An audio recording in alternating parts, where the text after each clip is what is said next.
private equity as dangerous to your dog as Kristi Noem. Louise took our dogs in for their shots, you know, the rabies shots and stuff that the city requires. It was a few months ago.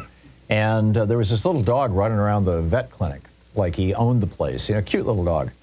And she was like, there's a dog on the loose, you know, is everything okay? And the people at the vet clinic said, yeah, somebody brought him in because he had a medical issue and then they couldn't afford to pay the bill, so they just dumped him here.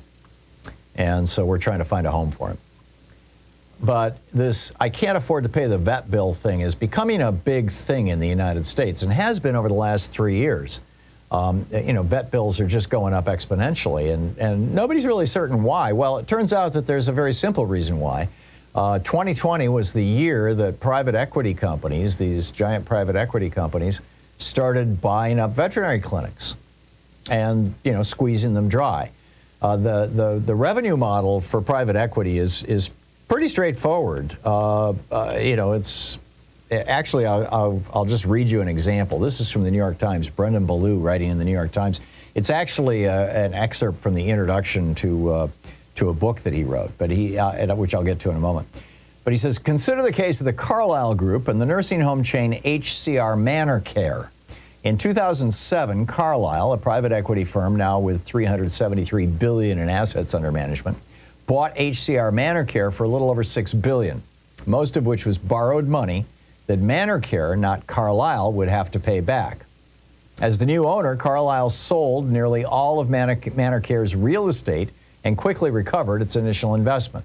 So now Carlyle Group now has all of their $6 billion back, and they still own this company, right? This meant, however, back to the article, this meant, however, that Manor Care was forced to pay nearly $500 million a year in rent to occupy buildings that it once owned. Carlyle also extracted over $80 million in transaction and advisory fees from the company it had just bought, draining Manor Care of money. Manor Care soon instituted various cost-cutting programs and laid off hundreds of workers. Health code violations spiked. People suffered. The daughter of one resident told the Washington Post that my mom would call us every day crying when she was in there, and it was dirty like a rundown motel, roaches and ants all over the place. In 2018, Manor Care filed for bankruptcy with over $7 billion in debt, but that was, in a sense, immaterial to Carlyle, which had already recovered the money it invested and made millions more in fees. That's how it works. They basically buy companies with borrowed money that the company has to pay back, not the private equity company. I mean, this is just an insane scam.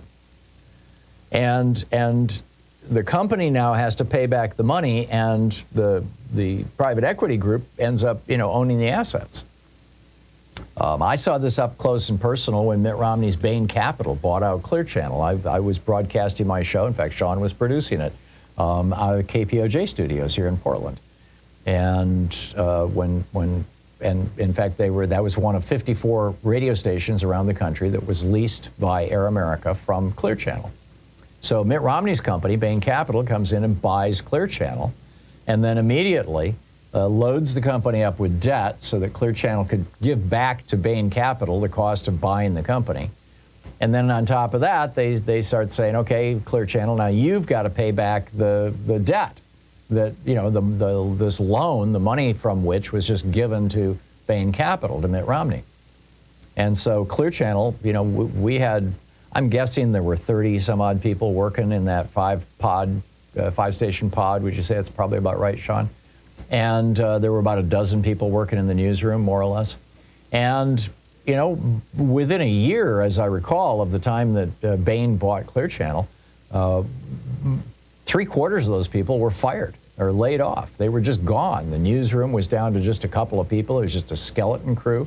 The music stations had all their DJs were fired. They were down to voice tracking. They were playing you know, pre-recorded DJs introducing computer-generated songs or computer-played songs.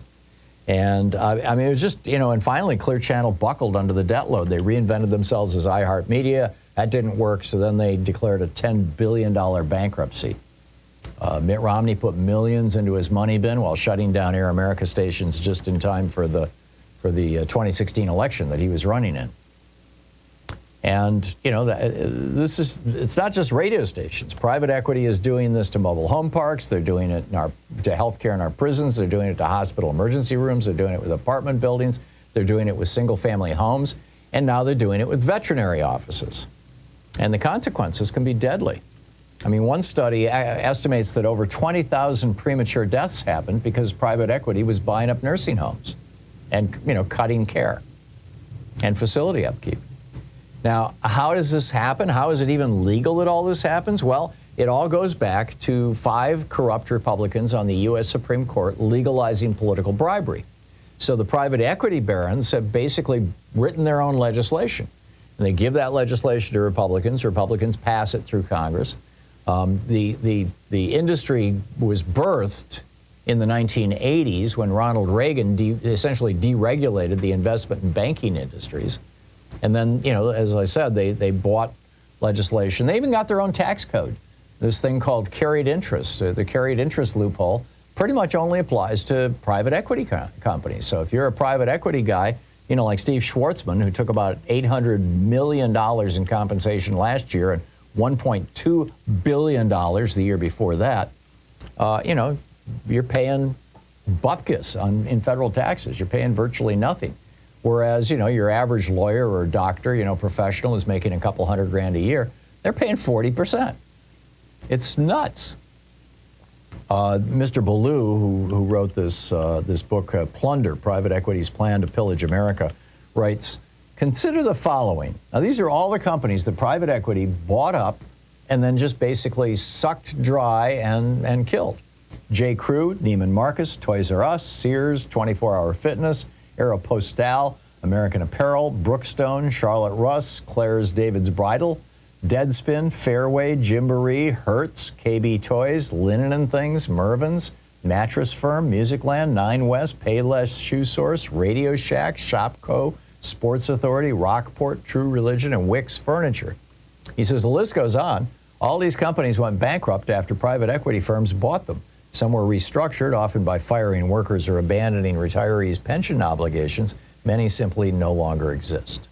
And so, as I noted, there's this Stop Wall Street Looting Act that was put forward in the Senate by Elizabeth Warren, Tammy Baldwin, and Sherrod Brown, and is sponsored in the House by Mark Pocan and Pramila Jayapal. And this would do an awful lot to stop this abusive system.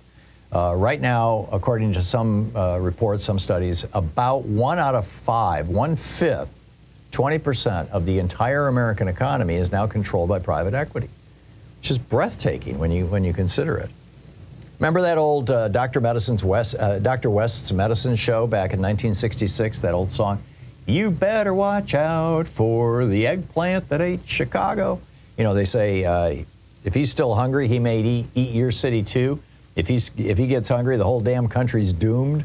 Well, that's private equity. It's the eggplant that ate Chicago, and now it's coming for the rest of us. So just wanted to put that on your radar screen. This is something that, you know, I don't think anything's going to get done about this year because Republicans control the House of Representatives, and Republicans are huge recipients of private equity money. Over $900 million in private equity money has been given in lobbying, has been, you know, poured into political coffers since the Reagan era. It's pretty mind-boggling, but that's how they do it. That's how they do it. But we need to get ready.